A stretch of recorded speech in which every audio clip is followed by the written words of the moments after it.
like the circumstances that came upon that to be able to do that was we were going to a Boyne, and a Boyne was like 2-3 hours from Edinburgh. So when we flew in, we drove up and got to this little bar hotel thing, and we checked in, and there was this gigantic guy behind me checking in as well. I was like, oh gosh, he's probably competing tomorrow.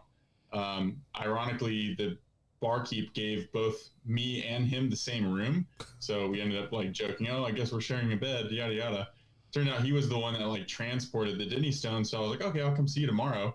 So the next day went to the Boyne Highland Games to compete, and before we competed, I went over to their tent and just to go say hey, and I saw him, saw the stones, was like, oh, this looks cool.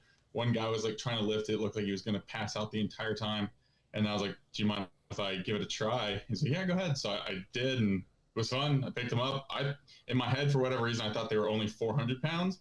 So when I picked it up, I was like, this feels heavier than that. And they're like, no, the front one's like 400. The back one's 300. I was like, oh, that makes a lot more sense. But got to meet the lady that runs the Arnold, and I don't remember his name, but like the oldest guy, he's like 91. He's the guy that like first lifted them in the modern era or something like that. Shanks. So I got to meet those two.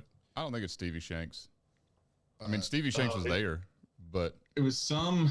Let's see, because it might have been Stevie Shanks' dad. Yeah, maybe because Stevie Shanks isn't old enough. Yeah, I mean he's. Stevie Shanks' dad was like 90 something. It might have been his dad.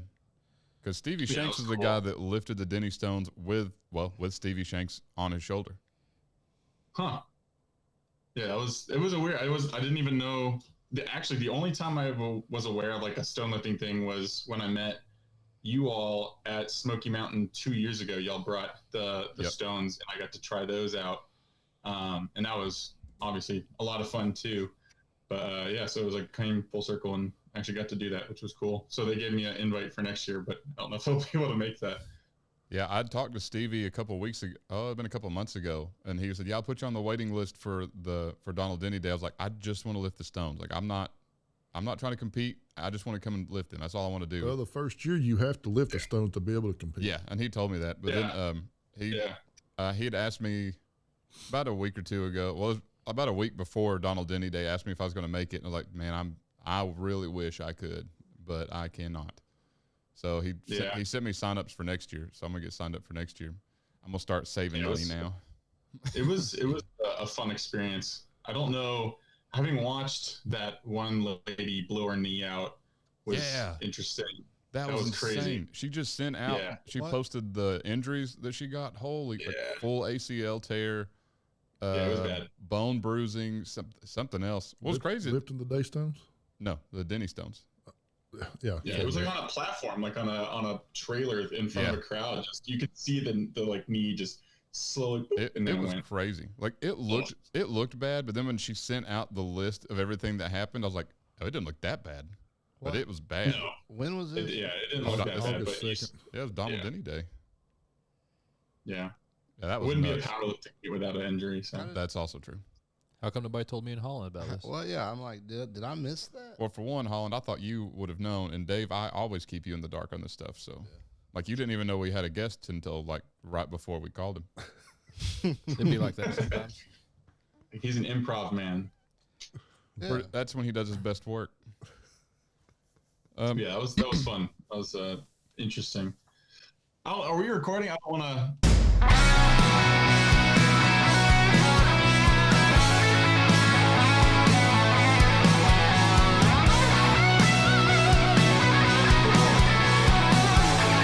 Welcome to the Iron Palace Podcast. The hard part is I probably couldn't tell you all my stats. I have like the heavy athlete or Highland athlete thing pulled up because I'm like, I can never remember. I always feel bad. What's your best? Like, I don't know. Dude, the amount of times... I know 2 events my best. Yeah. That's all I worry about. Even whenever I was throwing a lot, I couldn't tell you. Other than sheaf. I always know my sheaf PR, but... Yeah, same. That and wob. Those are two hard ones. Exactly. That's my two, too. Exactly it. I don't get into the inches of the other stuff. There's no way. Like Andrew Elliott will ask me at every game that we're at, and he'll say, "What's your hammer PR? What's the?" I'm like, dude, I literally don't go look it up.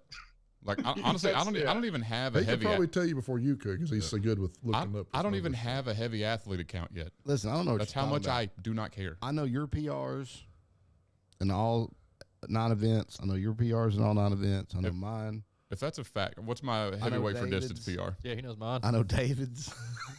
Well, I mean, everybody knows David's. Nah, I have no idea. I was about to say, what's my heavyweight for distance like, PR dang. right now? You got a savant here knowing all these numbers. But yeah, Andrew Elliott will ask me all the time, "What's your this PR?" I'm like, dude, I literally cannot tell you one of them. I know Sheaf, 34 in practice. Apparently only 32 in game because that's apparently what I can stop at. And Wob, I can hit 15. After that, couldn't tell you. Yeah, the Sheaf is probably one of my favorites. Like that was my first game I came into in 24, like right off the bat, and threw 32, and just had a great time. And then after that, I couldn't clear like 26, so it was like back and forth. But I've gotten better, and so it's probably one of my favorite events now. Yep, Sheaf is our favorite. The only reason I got good at Sheaf, it used to not be my favorite. Then my first year of throwing is my second game was the Backyard Rebellion, the first one, and Miles Wetzel was our judge, and I took my first pull on Sheaf. That was the first time I'd ever saw a cube bag of any sort. I'd only ever thrown with a pillow. A pillow, yeah. And so I didn't know what to do with that thing at all. Everybody's like, stab in on this side of it. I was like, dude, it's a cube. There's all the sides. Yeah, they're all sides. I don't know what you're saying. And Miles was laughing at me the entire time. And so I finally threw it. It went almost nowhere. And he said, "What was that?" I was like, dude, I don't know. And so then I finally got it over I think I cleared 22. I was like, okay, I think I'm figuring it out. Then we went up to 24. The next throw was, it just fell off the end of the fork, like straight down. I came back for a backswing and I watched it almost in slow motion. Just, and then again, what the hell was that? I was like, I don't know, man. Quit yelling at me. Just played it off, looked up. So then he showed me how to get a bite into the bag and he said, "Caleb, you do not have the technique to throw the way you're throwing." And I was like, "Hear you." He said, "But you're strong." I was like, "Okay, I'll take that as a compliment." So he said, "Do it this way and throw it." And then I cleared 26. He doesn't know Caleb very well. He doesn't. Well, Caleb doesn't. No. Very often. He knew Caleb then. He doesn't know Caleb now. Then I was strong. Now, marginally. Marginally compared to some, like below average people. But when did you stop throwing? Because I don't think I've ever competed with you, and I think I started like November 2024, so I consider 25 like last year my first. I've thrown since 2019, but in the last year and this year, I've thrown one game between all of it. So I just two games, counting Crab Orchard 3. Let's hash this out. Well, I just kind of throw on a whim. Yeah. I don't ever really like plan it out. Like the only reason I threw. So basically, you've retired. That's how I live life. No, I was thinking about it today. I was like, my training has sucked lately, and I couldn't figure out why. I was like, I'm not training for anything. Like I took my towers down so you don't want to come to the house and throw anymore. So. That's probably it, honestly. So it's your fault. It's Alan's fault now that I think about it. You know, that's why I quit throwing. Same. Alan took his towers down. That's because you keep getting injured. Oh, yeah. I remember the day it happened. Hall leaned over and said, "Dave, the second tower's gone down." And I had this look on my Jeez. I was reading a children's book. Yeah. Anyways. I was right in the middle of green eggs and ham. It ruined my day. I was reading to some kids at Heritage Elementary. Never forget. Either way, I'm going to try to throw again next year. Nice. He's not. I said try. All right. I'm not starting out strong with that You one. might be able to still squeeze in Middle Tennessee. Don't lie to the guests. PR is one game, so as long as you do one, you've matched. So it's not hard. Well, yeah. I don't know. I threw Smokey this year, but I was supposed to be in the A's, but we had our stone lifting and everybody signed up for Saturday. So like, well, I can't miss that. So I talked to Scott Medlin and got it swapped. I threw exhibition with the Masters on Sunday. Okay. Which was an awful idea. Yeah, I threw like that game was interesting. They invited me to throw Pro-Am, so it was me with Garrett Blatnick, Wes Kaiser, and Thor. So that was a lot of fun just being around those guys. You wound up beating all those too, didn't you? I lost to Wes. I'm surprised I lost to Garrett. We did a gentleman's agreement when it came to the caber. We had to Braemar, and I was like, guys, I've never done a Braemar on a caber. Really? I don't practice that. And so I never practiced that, but now I've started to kind of do that just because I never want to be caught with my pants down again trying to flip a caber. So that's the only way I know how to flip a caber. We've never been caught with our pants up, which is problematic.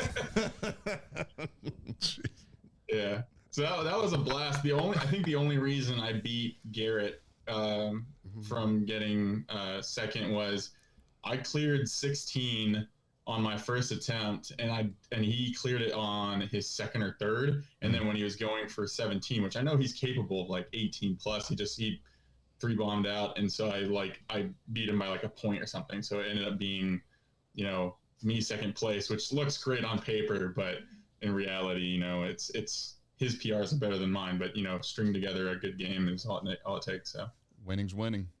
Vin Diesel said it best. It was a blast. I was super happy with it. But they're all good people too. So it was just good to kind of break into the pro market of, contacts. That's how I even ended up going to Scotland. Was I talked to Thor after the fact and said, hey, I'm thinking about going. So he told me to reach out to Kyle Randall's over there. And he's the one that kind of pointed me in the right direction for a timeline and some games. And that's kind of what I ended up doing. So it was kind of a blessing in that regard. So. Okay. So you've only been throwing for 2 years. Yeah, this is my second year. Which is insane. It is. Yeah, it is kind of interesting, the progression. I try to be humble about it. I'm the most humble person out here. So I try to be kind of low key about it, but I'm very happy with my progression. I've been throwing well. I've been trying to, push myself to break into that pro group. And I mean, there's a lot of people that have gone with different numbers before. I might have a bit of, I wouldn't say an ego, but like a plan that if I go into something, I want to be good at it. I don't really want to be fourth or fifth. Like there's the Graham Hawthorns and the Burgers of the world that they're good. They're very, very good. So I don't expect to beat them immediately, but they're good competition. So if I'm going to go that class, I want to make sure that I'm pushing myself to do that, which that's kind of why I'm doing this 40-day challenge of every day recording and making sure I'm on top of myself for the Blue Ridge Championship to make sure that hey, if I'm taking this seriously, I should really be, on top of myself to do it. So myself and a buddy are doing that. So that's kind of my mindset towards the future, I guess. But yeah, 2 years is short. I never expected to be doing this. So did you do any collegiate throwing or anything before, or are you just full on never done it before? Never done it. No, the highest level I did was basketball in high school, and then some pickup games, afterwards, out of college for fun. Never did any throwing. I always thought it was really cool. I never had a school that did, or that I thought did, any throwing stuff, but I found it after the fact was discus looked really nice. Javelin looks fun. Never really got the chance to do that. And then full circle came back to, my wife and I got married, and my Scottish heritage, my Rutherford last name, my dad was really big into the history of it. So I was it'd be an easy trip to go over there. So went to Grandfather Mountain. That's how I even got introduced to the games. I was man, I really got to try this. Went down to the field, and Medlin was hey, well, you look like you're doing okay. You should sign up for a game. And that's kind of how it all started. And then this last year, I got to actually compete at Stone Mountain and win, which was really cool, a whole year later. That's pretty cool. Alan gave me the look of approval going. Yeah, it's been a blast. I don't know. It was either this or pickleball, and I think this one's pretty good. I still don't understand that pickleball. Pickleball is pretty fun. I won't rag on it because I actually do really enjoy it. I got a buddy that's really good at it, and he's basically pro now. So I just never thought I'd hear Alan say pickleball. What's wrong with pickleball? Do what? Oh yeah, trying to take yourself seriously by saying pickleball. Well, I just never thought I'd hear Alan say it. I've heard him say worse. I don't know. I heard him say Pokedex. I do like pickles though. And balls. It's a good combo. Yeah. So Alan tells us. Secondhand experience. Yeah. I love Jesus. I don't do that kind of stuff. But Alan, you can't count him out. He'll try anything once. That's what we love about him. You teed him up for that, man. I know. So have you done any powerlifting or any other strength sport stuff, or? Not really. The closest I've gotten was some stone lifting on accident. I signed up, again, my second game ever, signed up for Tallahassee, which they have a really good Highland Games. Second game, didn't really know where to sign up for things because that's kind of a problem with our sport. Like everything's kind of scattered.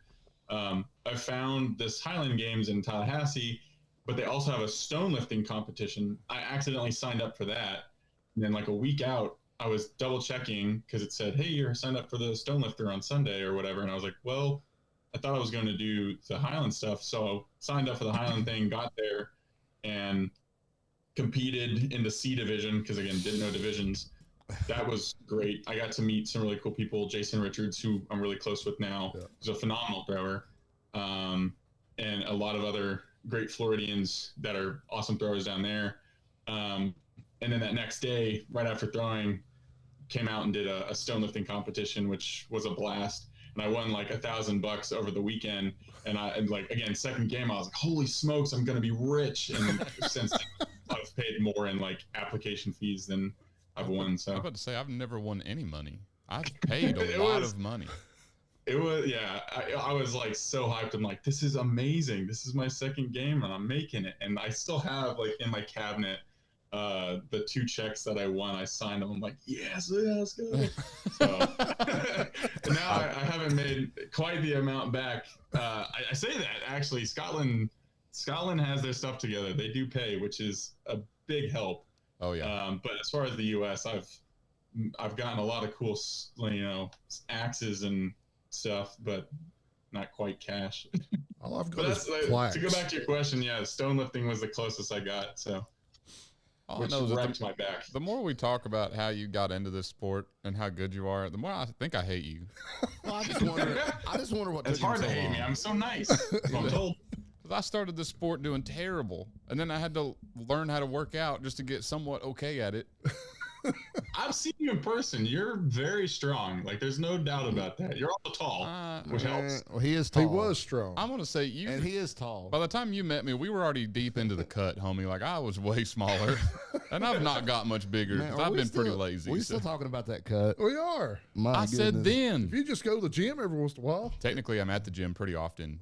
You hadn't been. Okay, so what is cut though? Like, where are we at? Like, what is small? I mean, how tall are you? 6'6"? Don't you say a dang word. 6'3" and 1/4. He measured me one time. Oh, you're 6'. Okay. No, I'm 6'6". No, you're not. You don't even start with me. I'm 6'5", and I remember like you're very tall. I don't think you're 6'5" then. The time, which made it even taller. But, like I remember you were tall. So I'm 6'6". Shut up, Alan. At the time last year, there's your tape measure. He's 6'6". When was that?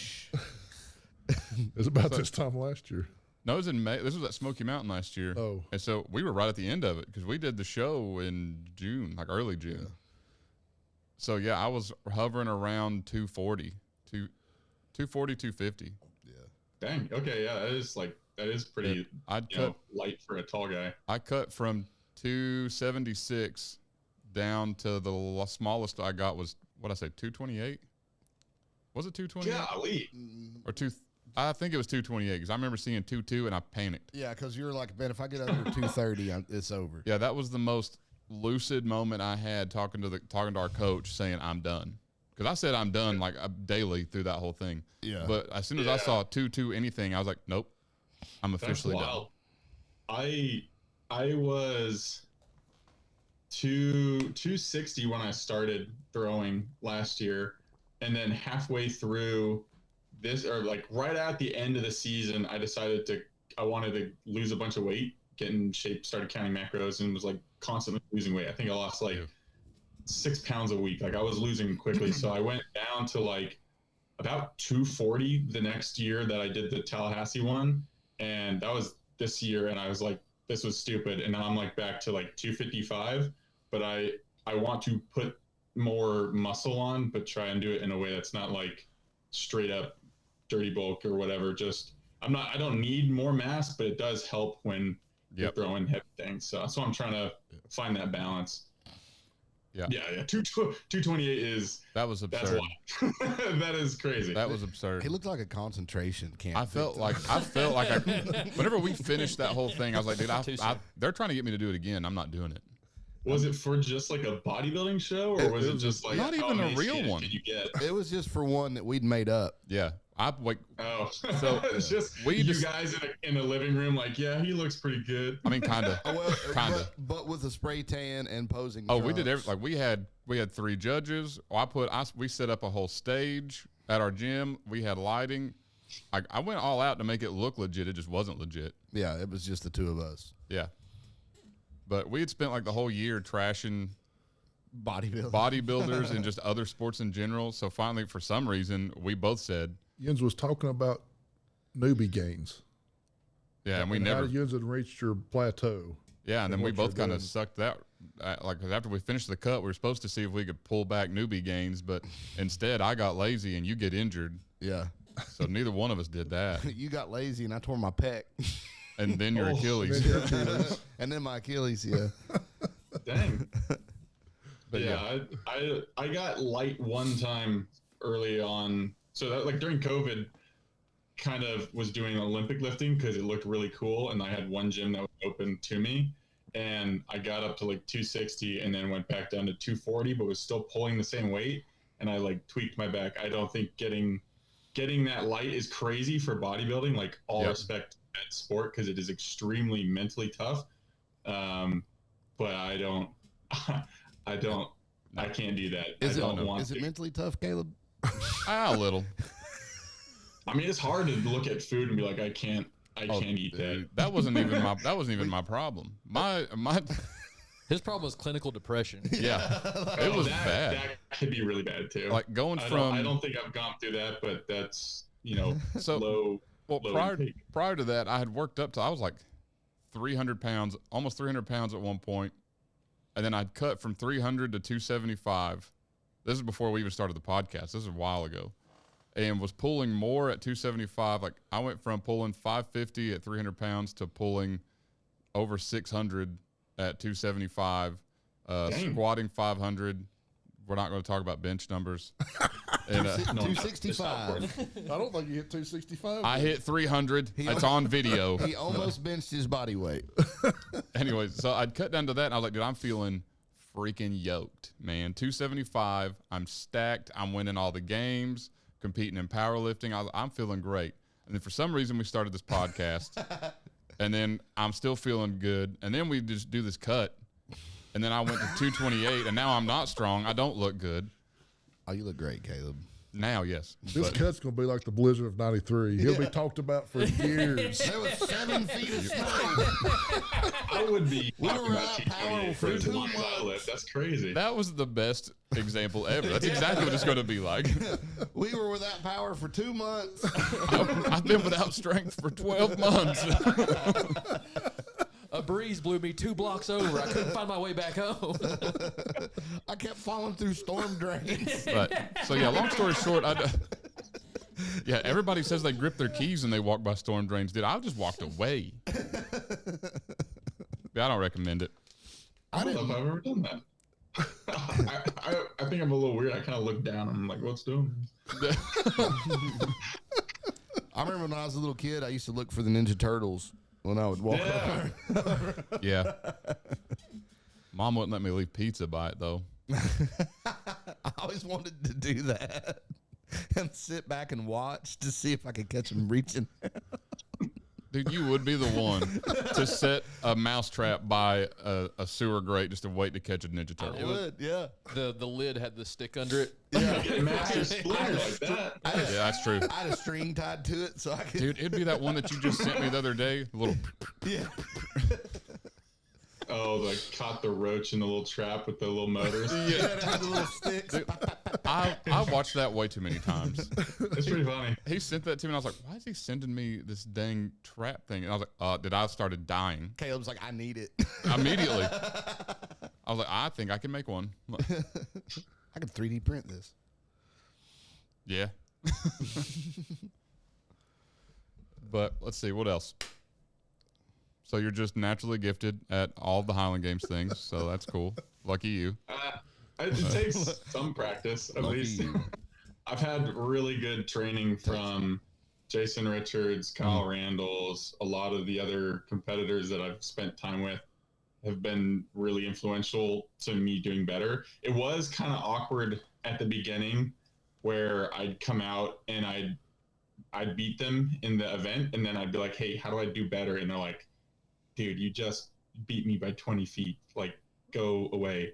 And so I felt That's bad, fair. but like now I'm to a point where I'm able to help people. So Yeah. that's kind of like where I'm moving on to the pro class and meeting those guys. Like there's a lot more nuanced training that I'm trying to do. So that's fun, but yeah, it's a little bit of natural gifted, God-given gifts for sure. I'm very blessed. My genetics are good through my family, but I think this kind of goes back to what you guys were talking about the other day. Like genetics, is it gifted or is it trained? I was listening to that. I was trying to put my own little, where do I land in that? I don't really know. I think there's a lot of like back end work beforehand where I was lifting for 3 years, just kind of on and off, trying to get really strong or trying to do Olympic lifts, which has kind of helped out. But I didn't do any like throwing or anything. I played basketball, so I don't know. Like it's kind of one of those things that I think there's some like, a little bit of like genetics to it. But once you learn how to do it, it's not like the most difficult thing to excel at or get better at. Yeah, Caleb, it's not hard to be good at it. I was about to I say. don't want to put it that bluntly, but I was about to say which part. I struggle so much on the stone. Like the shot put has so much technicality to it that All I know is the more you're talking, the more that you're sounding just like a better version of me. Because all the events you're good at are the ones I'm good at, and the ones you're bad at, I'm bad at. I can't. I don't feel like. Maybe it's just the way I kind of do basketball, where it's like all at once, where the shot put you have to really like segment your bottom half to your trunk, and then it gets to your arm. Yeah, I never understood I it. constantly find myself throwing it versus like loading into it, and I'm just like, I don't get it. So I literally yesterday went back to basics of just doing stand throws and trying to figure out, how to do it, because I can't stand being pitiful at that event. It literally kills my overall. I've tried so many times. That's my. Yep. That's my. The amount of times I have lost first place only because I have tanked stones. Same. See? Why did you tank stones? Don't worry about it. I was young and needed the money. Oh, okay. But yeah, stones are rough. I've tried anything. Like Hayden Bailio back in the day, he would do live streams to help people. And I asked him, I was like, dude, stones are my worst. And he was like, well, how tall are you? What's this? I was like, okay. So I gave it to him. He goes, dude, you're 6'6". Like, you're like, how far do you stand for your stance? I was like, I don't know, 2-3 feet. He's like, no, you need to be at least 4 foot. I was like, 4 feet, bro. Like, yeah. Like I can't do bridge. Like, I can't do the splits, man. Like, yeah. I tried it. It was I've been terrible. looking at that. The newest one I've seen is like find your hip bones, stand just outside your hip bones, like from the inside of your feet, and so you end up looking kind of like it's not like you're doing a squat. It's almost like a squat stance, but like just for stand throws, that's about the right distance, and then it's just loading up the leg and transferring the weight. And I struggle with that a little bit, so I'm trying to like drill that as much as possible, because that's one of those events that 90% of the competitors that I faced in Scotland specifically, they came from like D1 collegiate backgrounds for throwing, and like that is super transferable to those two events. Yeah, and a little bit to the others, but like Aaron Castle, I don't know if you've ever. He used to be a pro in the U.S. Now he's in Sweden. Super good thrower, D1 collegiate guy, phenomenal thrower at the stones and all the other events too. But like 58 feet, like crazy open stone numbers. And then obviously Berger, who is a phenomenal D1 athlete out of Nebraska. Great, he broke the world record and all that stuff for the stones. So like there's a lot of potential to be and push your numbers up with those two events. But it's nice that there is Caber, Sheaf, and Wob that I can kind of like wrangle my mediocre stones back in a bit. So I say that it's not like I'm not winning in the A division, but the A division is the A division is a little bit dispersed. Like there's different groups across the U.S. that I think probably are better than I am. But along the East Coast, there's a disparity in some of the events. There's some that are like some of the competitors that compete with like are phenomenal at some events and like not in others, where I try to be as well-rounded as possible. But I think that's one of the problems currently with the gap between what pro should and is and like where our amateur division is currently at. So it's kind of that's a fun discussion. That's whenever I explain to people just the difference between B's and A's. Like it's B's, yeah, I mean they're kind of novice. They've been thrown a little more than novices usually have. A's, oh God, dude, it can range from a guy that just won his first B game to a guy about to turn pro. Like it is such a huge range. Yeah, and there's a lot of people that have been throwing A for 4 or 5 years or whatever. Like it really is one of those things that's like either you came in and you got to that point and you're either your life, your job, whatever got in the way, and you're kind of getting better slowly, or you've kind of like fully went in, or like in my case, kind of like you've got a bit of a gift to be able to transfer it, and you're pushing yourself to do it. But A is really, I feel like amateur is correct in its like description. It's like literally anybody. It's open class. So it's like the professional is they've dedicated their time, their money, and all this stuff to be a part of this elite group in the sport. And so getting into that as an athlete, regardless of getting invites, as an athlete, it's kind of like a big gap, and it's not really.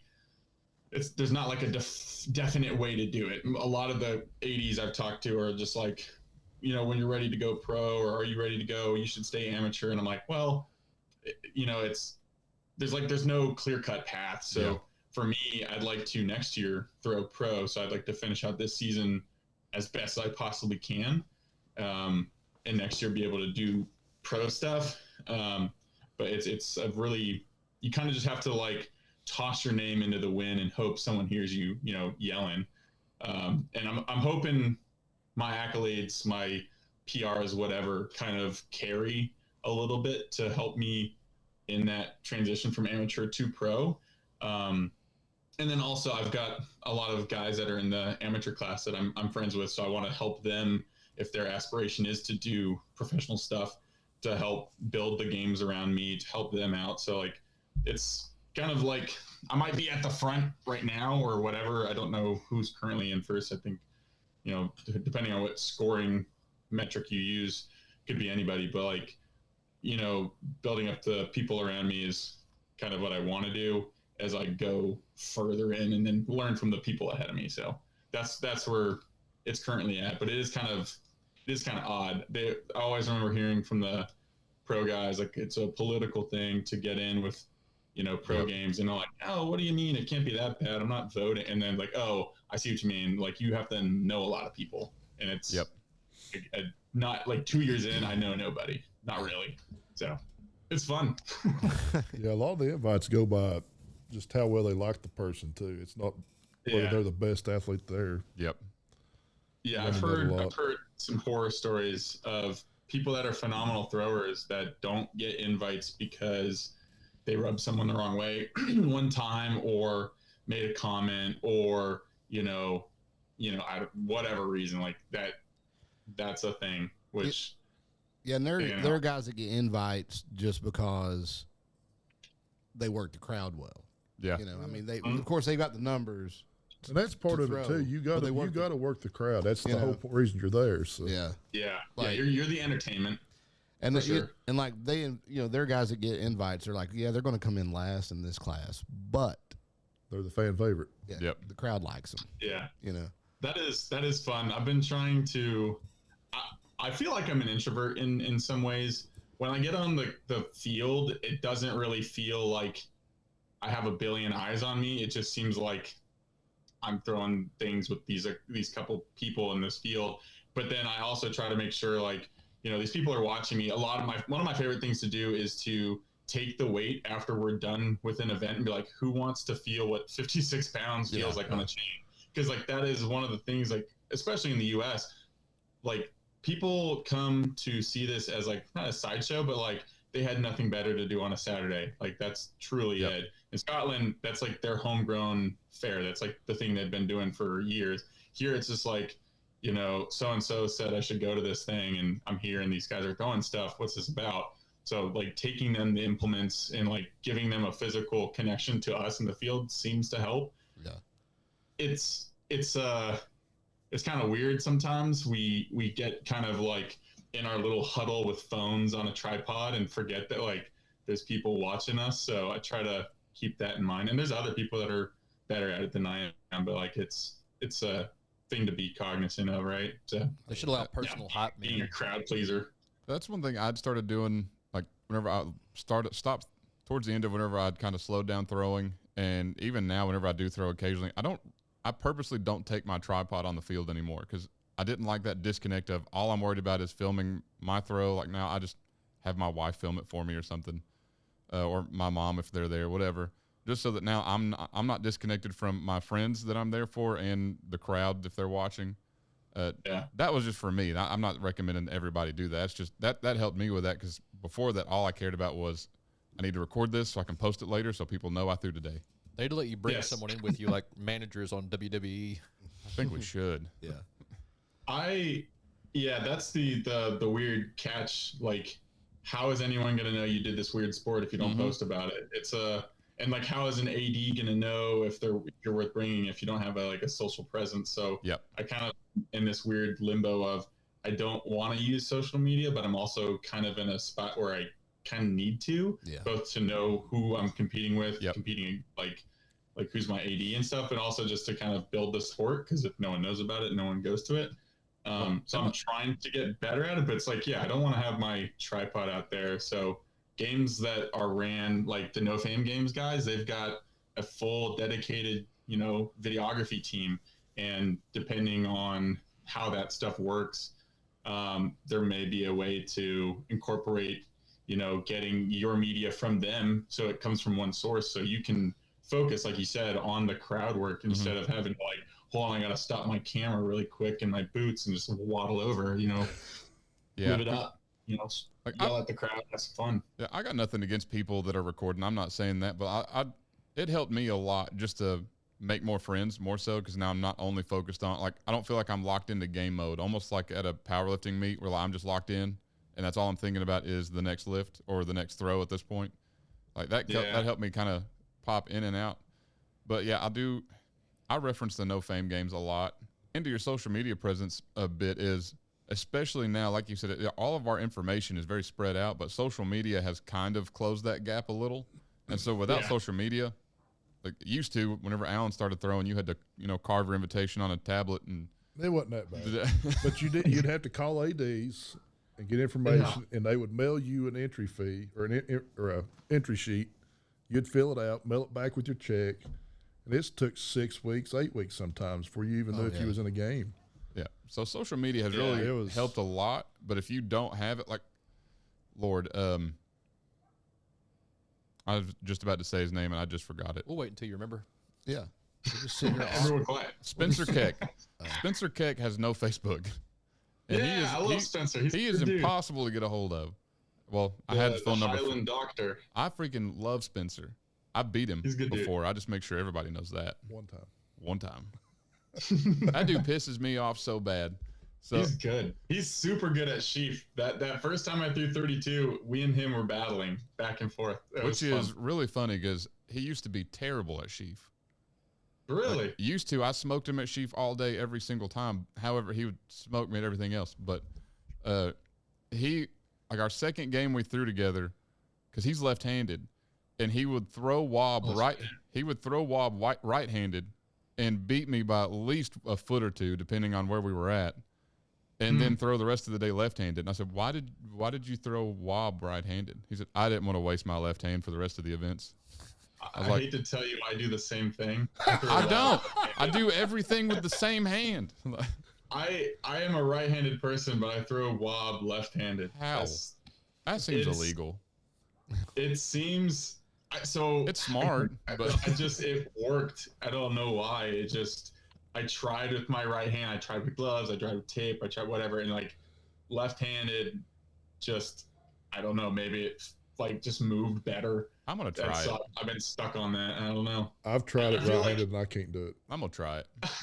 By the end of the day, most of the time, your right hand is also just fatigued and tore up, and not so much really anymore. But when I first got into it, I was like, man, I've got bruises on my hand right now. So left hand just, felt a little easier, and I've kind of just stuck with it at this point, and it seems to work. I mean, I cleared 17 last year. I've been trying to get back to that. I've been stuck at 16 this year. I'm hoping I can get back to 17 or more, but it doesn't. It's just weird. But yeah, every time I throw, like, you're throwing left-handed, like, yeah, it's just there's that event though. That's the only one. Yeah, Spencer did that first couple of times. Like, it's not fair, man. Like, how you beating me wrong-handed? He's so good. He's very good. Yeah, but he's his hammers. We competed at the Clash of the Titans, and he and I were going back and forth on events that day, and that was he's a great dude. I had to add his wife on Facebook in order to keep in contact with him. That's what I had to do. I had his phone number forever, and we would text all the time, and then I got a new phone and lost it. And then after that day, I had not seen him again until this year at Smoky Mountain. I was like, bro, you're alive.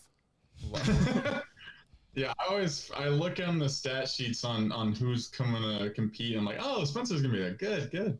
Yeah, he's a phenomenal thrower. Also a good dude. Oh yeah, we had our novice game together at Smoky Mountain in 2019, and that's when I beat him. And that's when beat his pants off. Whoa, easy. Pause. But easy. That was at a truck stop before the games. But it doesn't matter that he did mess up his shoulder on hammer. Oh. But I took the W. That's all that matters. Yeah, that's all that matters. W is a W. I remember more so. We beat. What was his name? Tyler Kirbyson. Kyler Kirbyson. Whatever. Put some respect. He was a UT lineman. Yeah. And he got beat in the novice division 3 years in a row, and then I beat him his first year. He straight up quit because he just it doesn't always translate. But linemen are gigantic. So he wasn't like a giant line. He was a big dude. 6'6", 6'7". He was a big dude. He was 330 in college. He was shorter than me. No. Yeah, he was. He was bigger than me by far, but he was shorter than me. I don't think he was shorter than you. Then he must have been like. Don't worry, I'll pull up pictures later. 5'8". But he was like 330 in college. He was a big dude. I think he was about 275 when I threw with him. But yeah, he lost novice 3 years like consecutively, and then just quit. He didn't even stay for awards or nothing. It was like I got first, Spencer got second, and then Kyler got third, and that was his third year in a row getting third. And he was like, "I'm done." Never showed up again. I was like, "Okay." I don't think I've ever seen anyone get butthurt and leave the game. At least from the 2 years I've been in. I've seen a few. The people I've competed seen a lot of hurt butts.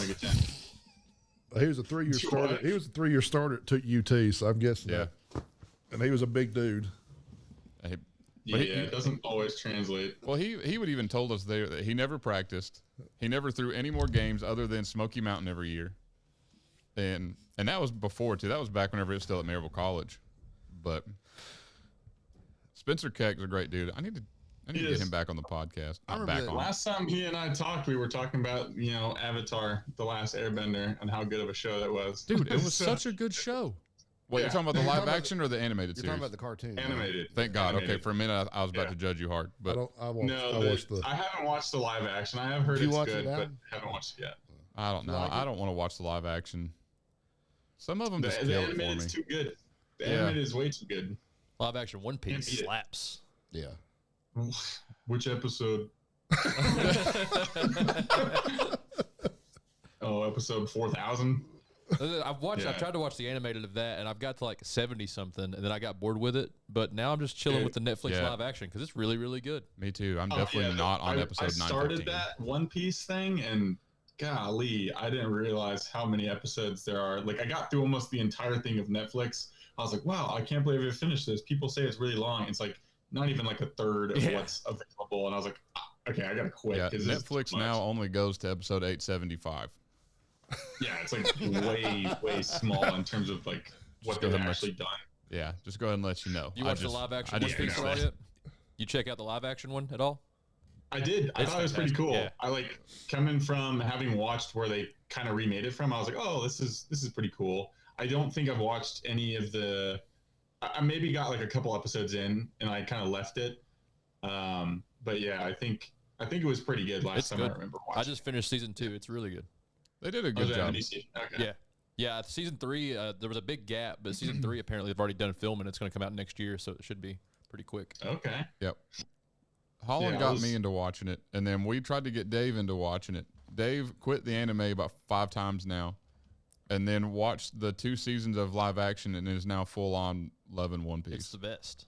Yeah. I feel like the Avatar is the gateway anime drug. And then you either go the Naruto route or you go like a One Piece type route. I don't know exactly. I went Naruto.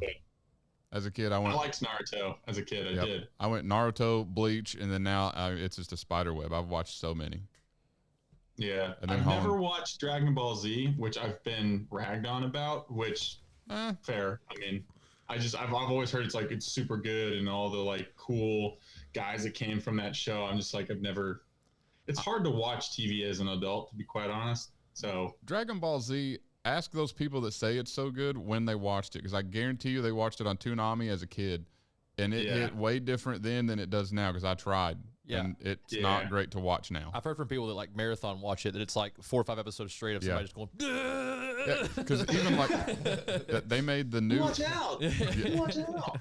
Watch out! It was, like I even tried to go. Like I remember as a kid, I just talked about this today, ironically at work. Is watching the Goku Frieza fight as a kid was so iconic, and then watching it now, I was like, why did I watch this? Like, yeah, it's iconic as a child, but now I'm like, dude, watching these people scream for 12 episodes is boring. Yeah. It makes a pretty good video game. Yeah, without context. Yeah. Well, it's like the new Masters of the Universe movie. Did you watch it? So I've watched most of it. I watched it this week. It's pretty good. It was okay. But I grew up watching the cartoon. Yeah. And the cartoon was epic. So good. Have you watched any of it as an adult? No, that's another one I don't want to. Terrible. Dude, any 90s cartoon I'm not going to watch now. Like, other than, when did Avatar come out? Now I think about it. It had to be 2000s, yeah. Okay, that's what I thought. But it was pretty early on. But it was so good. But yeah, no. It was very good. I will not rewatch. That's like, I tried to rewatch Mighty Morphin Power Rangers one time. Gosh. Don't. I'm going to tell anybody that's listening, don't do it. It was awful. No. There's a reason they took it off Netflix. I didn't like it when I was a kid. I loved it when I was a kid. To be fair, I didn't really grow up with TV like that, but anytime I watched it, I was like, this is the dumbest thing ever.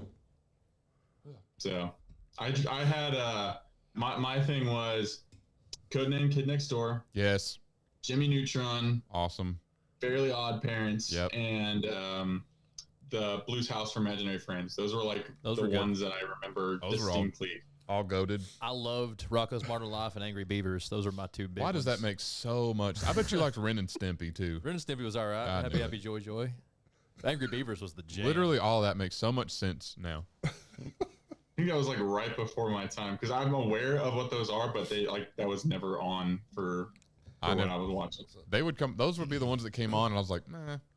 I watched Thundercats and He-Man. I watched Thundercats. Smurfs and Alan and I Okay, I think Joe. too old for that. Yeah. I watched one episode of Thundercats because it was the only one I had on VHS, and I was poor, so we just watched that one. I saw independent lot. film Dude, adaptation. Panthro was a bad dude. Had they made a live action? Didn't they? Thundercats? I don't think so. I swore they did.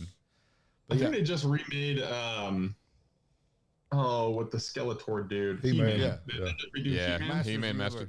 Yeah, I was. Okay, that's what you're talking about. Okay. Yeah, I didn't like it. So it was an 80s cartoon, and the cartoon was epic. The fact they had Flash Gordon in it was dope, though. As a kid. But the cartoon, it doesn't translate well as an adult. Alvin and the Chipmunks. Yeah. No, those live action movies, they slapped. They did. Silverhawks. Do you remember that? No, Yeah, vaguely. You lost me. You went too old. I'd say Silverhawks. Yeah. Tom and Jerry, maybe. I'd watched that quite a bit too. Yeah. Yep. Remember Tom and Jerry was DuckTales? DuckTales. I did watch DuckTales. DuckTales. Ooh. Man, yeah. that was an awesome show. Avatar: The Last Airbender, though, is That's one of the best theme songs, too. Yeah, it was. Avatar: The Last Airbender is one that I watched as a kid and loved, and watched all the way through as an adult and was still good. My wife and I just got her to finish watching it. We watched it while we were like on our way to Scotland, and like I kind of had to have it in the background at the house first to kind of like she's in the living room and I had it on. I was like, is she watching it? And like she finally started to pay attention to it, and like we both watched it, and it was great. So I haven't watched Legend of Korra. I've heard it's pretty good. So maybe It's I'll good. do I that. watched it. But yeah, so that It's was not that was as good, fun. but it's good. Yeah, the Avatar though is like it still is phenomenal. The final fight scene, Yes. phenomenal, just Yes. amazing. That's how I judge most animes or just shows in general, is how do we wrap this whole thing up? Yeah, And that was so good.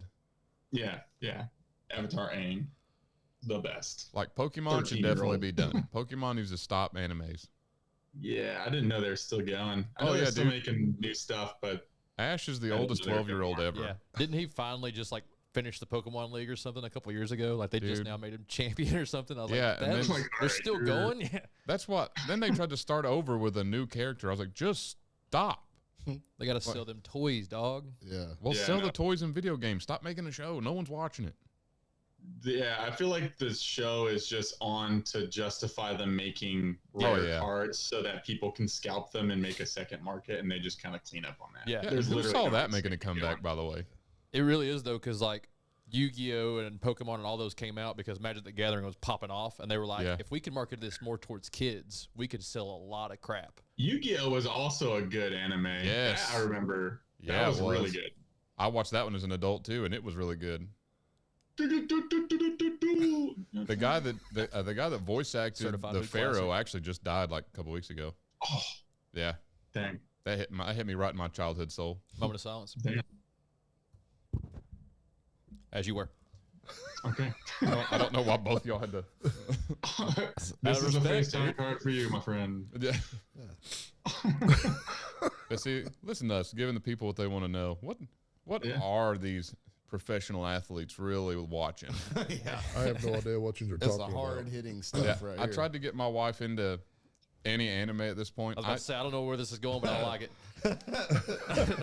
Anyways, all the way, like, we went to the movies one time, and there was nothing on. I was like, well, the new Demon Slayer movie's out. And bless her heart, she went and watched it with me, and she won't say it, but I think she lost some respect for me that day. This man is the man I married. Oh yeah, If she's you like, hadn't have cried, she probably wouldn't have been as Like, bad. oh no. she's like, I married a big athlete, and now I don't know what happened. I mean, it made it worse. Oh, It was no. he ugly cried. Yeah, he was ugly crying. There's only one way Credits to had cry. rolled, house lights were back up. He's still over there just bawling. Boo-hooing, dude. He sounded like the Girl Scout on dodgeball. Listen, I'm not kidding. I cried that way during Up. That movie's good. Like, I'm Dude, not kidding. F that movie straight up, I'm man. not kidding. That's a good movie. It is a good movie, but Would no, you like to buy some Scout cookies? I or will. no whatever? Disney movie needs to be that sad. I will not watch it again. No, No. That's the whole point of Disney. that was so messed Get up, ya. man. I mean, I'm sitting there in the theater and I'm trying to like hold it in. I'm crying and I'm like, and I look over and there's this other guy. He's like shoulder shaking, crying. and I looked over and I was like, I know. And then I lost it. Did y'all hug after at least? Dude, you owed that guy a hug. He was there with his kid, and his kid was like between us, and I could tell the kid was like, "Why are they crying?" This isn't sad. That kid got to fly a balloon house. Yeah, The kid between y'all went, 2 dads? this kid got to sell cookies, go snipe hunting, and fly on a house. Yeah, What's he sad talked about to this his movie? dog. What? This isn't a sad Yeah. movie at all. Yeah, it shouldn't have been. Oh, it was They terrible. did. They It needed to get to started- the action faster. I don't care about the scrapbook. Yep. I mean, that was rough. And I've said it once, and I'll say it again. Fox and the Hound did not need to do me like that. oh, that's a rough. That's my one, wife's too. favorite. Dude, it's such a good I movie, don't but think I've ever watched that one. You I need to watch- know.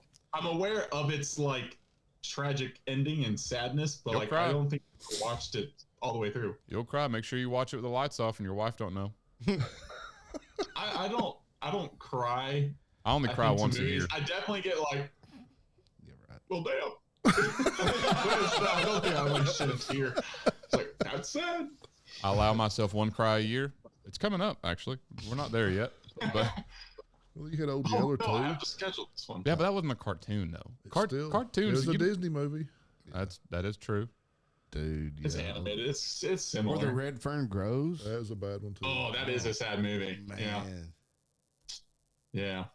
Have y'all seen Have you seen The Witcher? I mean, let's change it. Yeah. Nothing sad. Have you seen The Witcher? That's pretty super nice. I have- super cool. I haven't watched the newest season. I don't much care for the newer.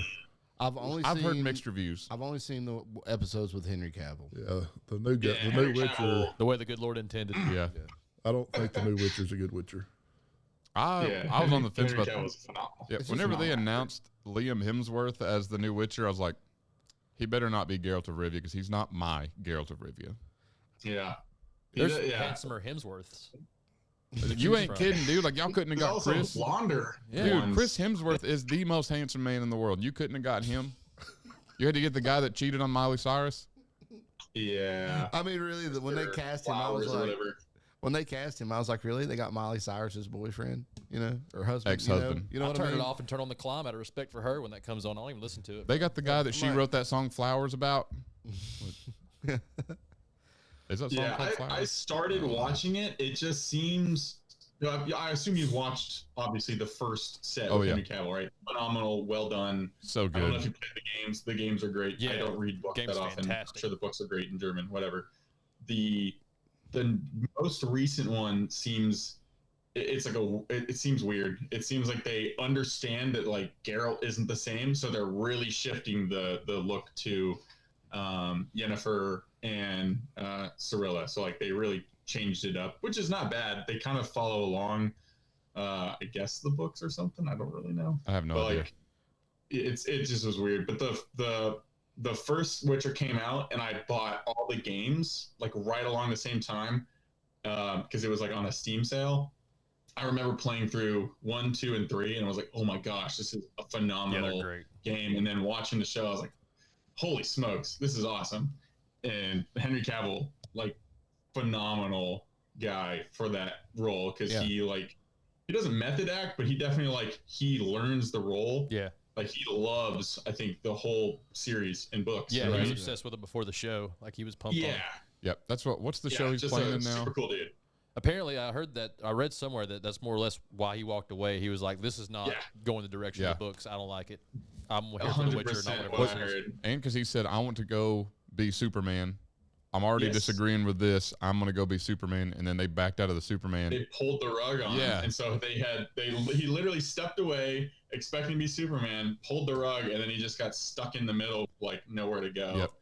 He's doing Warhammer now, which which works also pretty interesting. Again, works for him because he is a huge Warhammer nerd. Huge Warhammer fan. Did not see that one coming. That is because of John Wainwright and Henry Cavill. He also plays Warcraft. Like he's into a lot of shit like that. Yeah. Yeah, the absolute most yoke nerd for sure. The only thing I'll never forgive Marvel for is teasing him as Wolverine in the Deadpool versus Wolverine movie. Like, y'all did not have to play with my feelings like that. Yeah. Because he did it so good. That was really good. He's just a really good, like, action hero. Yep. He's got the chiseled face for it. Like, he would be probably good as any of the Avengers, to be quite honest. Oh, I agree. I think it translates too, just because he's into the subject matter. It's not just a job. Yeah. Like he wants to do it justice. And what was the movie that he played the spy or whatever in, where he did the whole fist pump thing? Was it one of the Mission Impossible? Wasn't that 007? Wasn't it? It's one of those two. It was either a James Bond or a Mission Impossible. I don't remember. But I remember they asked him about that. Like, who taught you to do that? And he goes, I don't know. They told me to get in character, and I just kind of did it. Yeah. Yeah, it was like, Mission Impossible Fallout. Yeah, that's what it was. Yeah, he's like, I just kind of did it. I was like, you just kind of made up something that cool? Yeah, he's totally just like, if I was going to do it, what am I doing? Oh, I'm ready to go. Yeah, that's just baller. If I did something like that, I would just look like an idiot. More so than normal. So, yeah. I don't think anyone can really pull that off. No. Like, they'd go, all right, Caleb, do something really cool to get ready. He's like what? Yeah. So, like, what were you thinking? Like, shoes on or off? Yeah.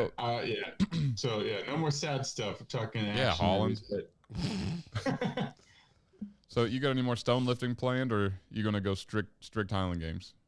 I think the stone lifting was just a accidental byproduct of the Highland games. I think now I do the one stone lift in Florida a year as just Jason Richards and whatnot. We've kind of started doing that down in Florida. So it seems like I have at least one every year now, which this last year was pretty tough. There was a guy that came out of Columbus, Georgia, that went down just for that. And he's a legitimate, like, powerlifting strongman dude. So he was tough to beat. I didn't end up beating him. It was like the count back somehow I ended up losing, but that was tough. But my back the next day, holy cow, I thought I couldn't walk. It was pretty bad. So I gotta work towards that if I'm gonna do that again. But Highland Games are kind of where I'm at with it. It's pretty fun. Scotland was dope. I would love to do that again. That was a phenomenal trip to do with the games. There's like so many you can do in a short time period. So I flew in on the 31st. We left and got in, drove up, and then the next day, the 1st or 2nd of August or whatever it was, did a Boyne Highland Games. That's where Berger Lambrechts was at. Kyle Randall's, Aaron Castle, a lot of these like phenomenal throwers, and a lot of the local guys are really good too. Sean Gunn, Caleb, all these guys got to do that. And then the very next day was Bridge of Allen, which was awesome. I was the only one to flip their caber. Pretty cool. It was like a 250 That's pretty good in Scotland. Yeah. No, dude, it was like 250 20-foot stick. That's nuts. It was massive. Yeah. Hammers and cabers, what they're really known for. That's pretty impressive. That game in particular had they soak it for like 3 weeks in a river before, so it's dense. It looks like a cigar. There is no taper to it at all. At the very bottom, there's like a little place to put your hands, but that is it. It was so much fun. It was on my 3rd attempt, and I got it over. The Aboyne games, I mean, like you said, they've got cabers their thing. The Aboyne game, they have one that the queen dumped a thing of whiskey on, so she like christened it, I guess. And that one was tough. I didn't end up flipping that one, but it was. I think Vlad is the only guy that's actually flipped that caber. Also, F that guy too. He's I have my own opinion about him. I got to meet him at Sky. He's a nice guy. I genuinely liked him, talking to him. Don't know. There's a lot of opinions from other competitors. My opinion is that I've enjoyed talking to him. He was a good competitor to be against. I could see the local guys were kind of like, oh, he comes over here and takes all the money. But like, he is the best. He can do that. So it is an open division sport. Oh, my opinion is strictly driven just because I hate how good he is. Oh, he is like very good. I have nothing else against the dude other than he just pisses me off that he's that good. He's super good. He is I don't even know how to explain him. He's got like, I wouldn't even call it stoic, but it's a very like even demeanor to him. It's like almost like I can see why someone like he's got like a resting bitch face almost in that if you didn't, he's kind of standoffish, I guess is the best way of putting it. But he's also extremely competitive. So after Bridge of Allen, we went out to Sky, and that's where I met him. And for one, their heavyweight for distance is literally a farming block weight. It's like a rectangle with a giant 1-inch handle. It is ridiculous. It's like a kettlebell almost. So I was throwing that, and I got really close to him. I was going first before him, and he didn't pass me on the first one or something like that. And then you can kind of tell he was like, all right, I gotta step it up. So he did very, very well as a competitor. It's really fun to compete with people like that. And then Sinclair Patience, one of the local guys over there, another phenomenal thrower. I got to throw with him. And then it came down to Wob, and I did not clear 15 with that weird block weight. But if I had cleared it on the first attempt, like I had been doing, I would have beat him in Wob, beating Vlad in Wob, which would have been awesome because he bombed out that first one, like hit the knockoff bar, and his dad was there filming all of his stuff. And his dad speaks no English, and you can just see him like kind of like, come on. I again don't know what he was saying, but it was to the tune of like, come on, you don't miss this kind of stuff. Like kind of ragging his son on for missing a weight. But he ended up getting the Wob, and then Caber is just a phenomenal caber thrower. There's no doubt about that. But he and I both got a 12 on the first one, and then had let's try and throw Braemar, and I could not. He definitely did. So he won that one. And then that was the only game I got to throw with him. But the last game was Inverkeithing, which was really, really fun. Got a couple PRs probably on like a lightweight for distance, but the overarching thing with their sport is that they pay per event. They pay up to like 6th place too. So Dang. I didn't know they paid that low into the placings. Oh, dude, they pay. So it's hard to. I don't want to make it like it's all about the money, but like it in the U.S., like we talked about, right? Amateurs end up paying more to go to games. The U.S. is a gigantic country. It takes a while to get to these games. It's either you're flying or you're driving. Like Scotland is pretty compact. They do multiple. So I did 4 games? There were supposed to be 5. I did that in the span of like 7 days. So over those 7 days, like I made somewhere around like $2,000. Like it's not an insignificant amount of money, and that's, I believe, why Vlad goes over there and why he's able to do this as a full-time job is because, one, he gets first place, which pays the most, and also he does literally as many games as he can possibly do in like a 3 to 4 month period. And so there are local guys that, again, they have full-time jobs. They do this stuff too. So they're a little bit like, hey, he comes over, takes all the money, and then where is he going to be in 10 years? Is he going to be back here helping judging? Probably not. So there's a little bit of like an animosity there. But from a strictly like numbers perspective, it's the way to go from athletes. You get the most games, you get a return on investment for your time to get over there. And then you're also the history of it all too. Like regardless of what you place in numbers, you're throwing weights that they've had for upwards of like 170 years. I think Aboyne was like 170 years. Isle of Skye is close to 150 years. Is next year's their anniversary. Like it's incredible to think about. And like for them, 150 years is nothing. Like you see a gravesite that has like his headstone with like 14 whatever. My wife and I were like going through some of these old churches, like, oh, that one's only from like 1812. Like that's old. That is like incredibly old. So, but the whole Scottish trip was phenomenal. So I'd like to do that again. But yeah, coming back, the difficult part is like you can only throw on a weekend. You don't get paid, and it's a completely different experience. But they also, the other thing, again, I'm rambling because I had such a fun time. I wrote down a bunch of cool stuff that they do. They don't measure every throw, which saves so much time. We start at like 1 o'clock and we finish by 4:30, 5 o'clock.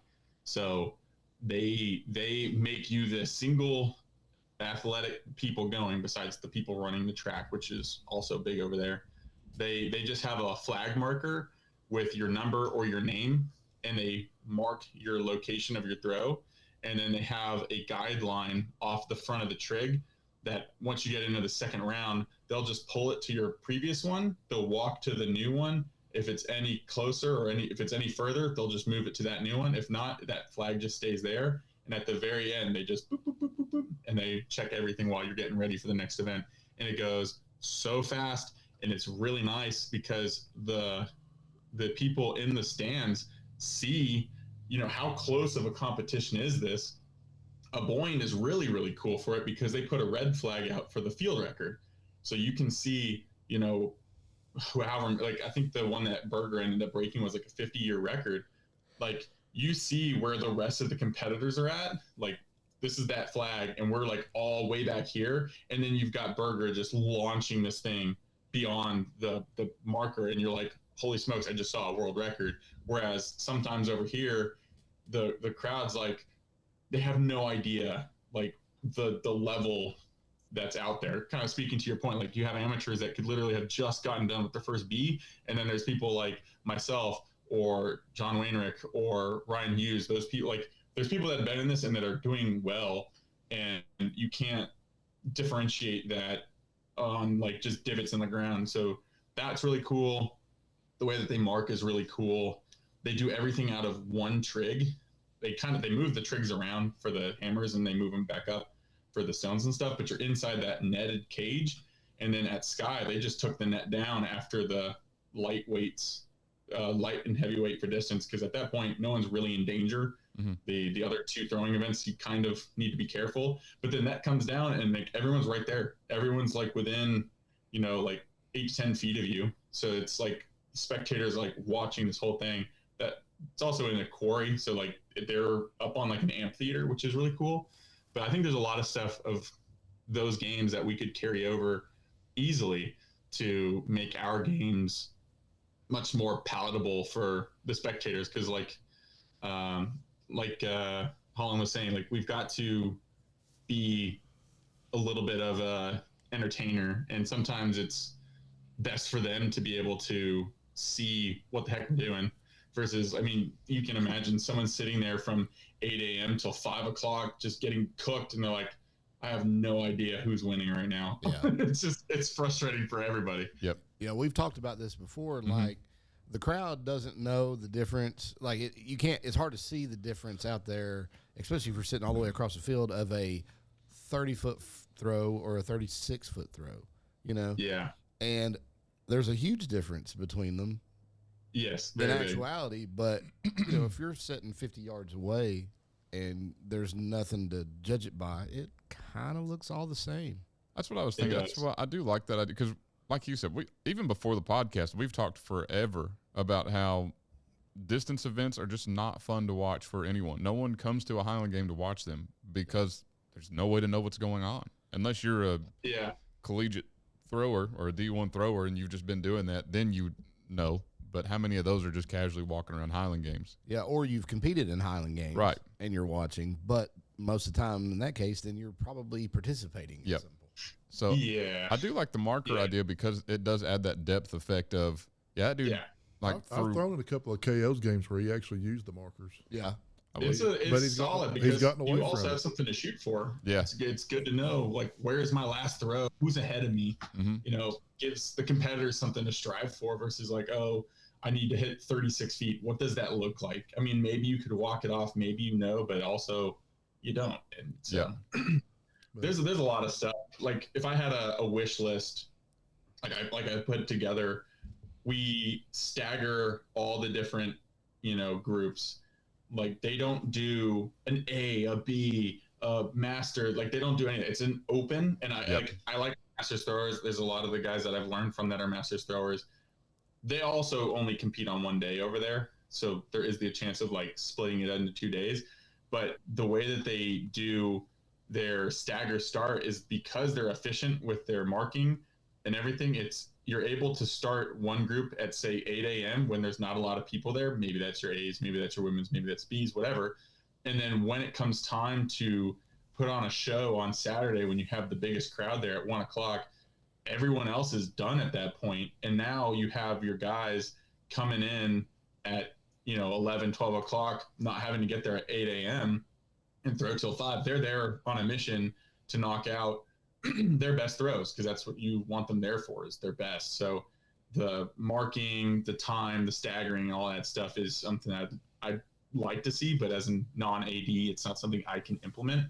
But I think there's going to have to be, like, unfortunately, probably some egos are going to have to get shattered, and like, hey, you're going to have to throw on a Sunday, or you're going to have to throw at 8 a.m. and you've got to be done by this time. Hey, maybe we have 15 people in a group, which is an insane amount. We're going to do a cut, and the top 5 are throwing 3. Like, you get 2. If you don't break it, you're only throwing 2. Like, there's no ifs, ands, or buts. 15 people takes an hour per event. We can't do that. So there has to be a cut. That's what I kind of liked about Stone, but maybe it's not an all-day cut. Maybe it's just you get one throw. The first throw you do, the second throw, you get a second one.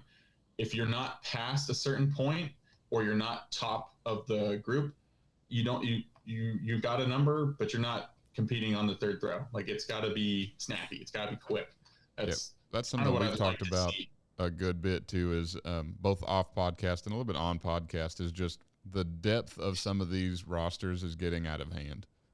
Like, it makes sense. Like, from a strictly AD perspective, right? They pay gas, they pay whatever to be at these events. For them to turn away $50-$60 on an entry fee would be foolish for them to do. Like, it covers their costs, and they're not going to recoup that in another way. So they need to have the competitors. Plus, there's a lot of, I get, like, my wife and I were talking about, like, there's a lot of complacency in some of the groups. I don't have any names, because I don't think any of the people I compete with are like this, but I've seen where people will come out, they'll throw the same numbers they threw 3 weeks ago, 6 weeks ago. They're, yippee, I did it. And then they get their little trophy, they get their sword, and then they do it again 3 weeks and no training, or they train a little bit. They wanted to get the video or whatever. It's like, that's great. Throw on Sunday. Don't take, the prime Saturday away from these guys that have put in the time to showcase this sport. Don't get mad if you have to, pay or whatever, and maybe this division doesn't have to. Like, if you want to put in the time to be the best, then you have every right to do so. But until that time, like, you're gonna scratch if you don't throw this far. You're gonna throw on Sunday. You may throw in the morning. You may only throw 5 events.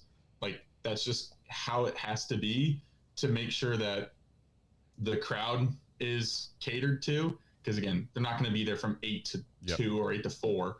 Like, it needs to be from like 1 to 4. Like, that is prime time, and it's definitely doable, because we did 8 events in Scotland in that time. We add Sheaf, and that maybe gets a little bit more difficult, but then you kind of get me fired up about where we start heights at, because I think it should be at the lowest man's PR, if that. If it's way low, then like, too bad you said, buddy. You're going to try for a new PR today. Like, that's how it's got to be. We can't be starting a WOB at 10 feet. You're an A. You need to be at 13 minimum. Yeah, That's my opinion. I love Jason Smith to death, and he put that game on at Crab Orchard. Yes, last year was what, his second year? Third year. And it's a great game. I got nothing against the game, and we talked to Jason after it, but he put novice, A's, and B's in one group. Now, granted, for the A's, it was literally just me and one other guy, so I mean, it is what it is. But that makes sense. But total, like counting the novice and B's, I think this group was at like 18 people. And then we start sheaf, and what did we start at? 12? 10 or 12. 10 or 12 That's feet. the lowest I've ever seen sheaf. And I was like, I warmed up for a little bit. You just take the stick and like drop it over. Yeah. I said, Jason, why are we starting like this? And he goes, well, we got new people. I was like, I'm not going to throw for an hour. I do not come in until at least 26, bro. It's rough. And so like I literally sat for an hour, and then we just got to like 24, and I threw at 24, and then I'm getting it from Andrew after that, like, oh, sandbagger. I was like, I've been sitting here watching you throw for an hour. Like, I've been cold for a while. And then we get to Wob, and it was the same thing. They started it at 6 feet. 6. Yeah. I said, bro, I'm taller than this bar. I was like, this is at your eyes. I was like, this is a joke, man. And just drop it over. I was like, I understand we got novices, man, but at some point we're just kind of ruining this.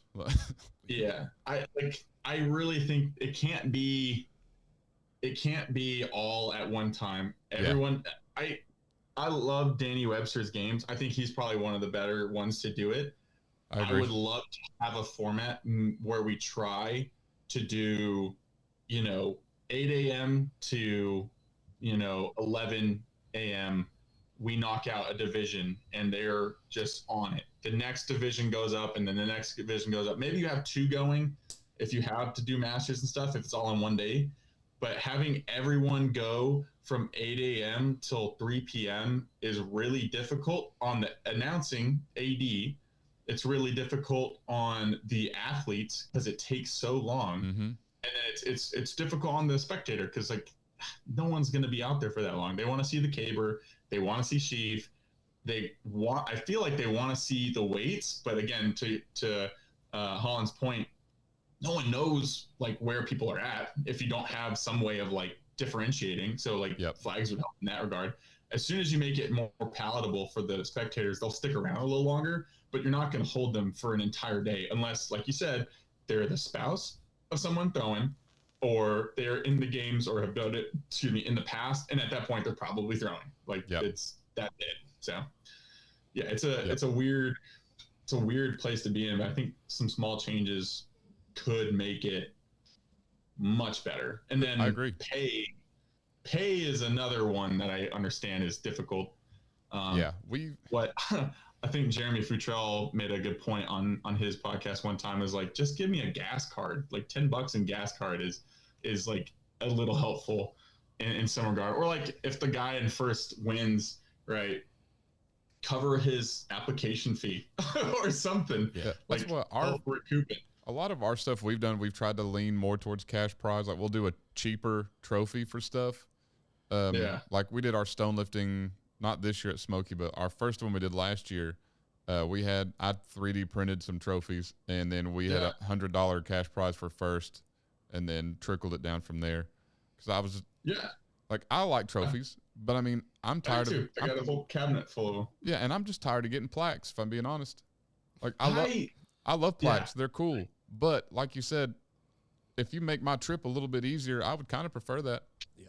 Yes. Because I think you pay out for the person doing the best. Like if someone comes out there and wins first, like celebrate that person. Like that they worked hopefully to be there. Yep. Second and third are no different, but like to a lesser degree, after third or fourth place, like Scotland's crazy for going all the way down to sixth. I think that's crazy. Place. It's cool, but I think it's crazy. They pay well into sixth place on some of these games. So thank you, because I got sixth in a couple of stone events because I'm not that good.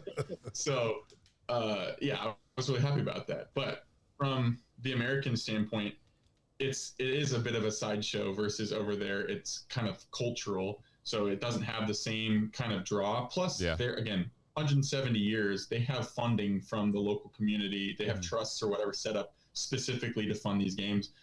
Most of the time, it's we wanted to have a game, so we put one together, and this is its 6th year. you're not going to have funding, so like it's kind of difficult in that regard. But like you got the royal family showing up to those games at times too. Dude, it's crazy. That's big. They take it super seriously. Like the day I threw at Bridge of Allen, Vlad was throwing at a different game and met the king. Like I saw that. That's incredible. I saw that video. That'd be insane. I would love to do that. this is gonna be on record, I guess, but I have no allegiance to them. I don't really. It's just a cool person. It's like meeting a celebrity, I guess. Yeah. But the most well-known inbred German that we know of. Yeah. Yeah. Just that's pretty cool.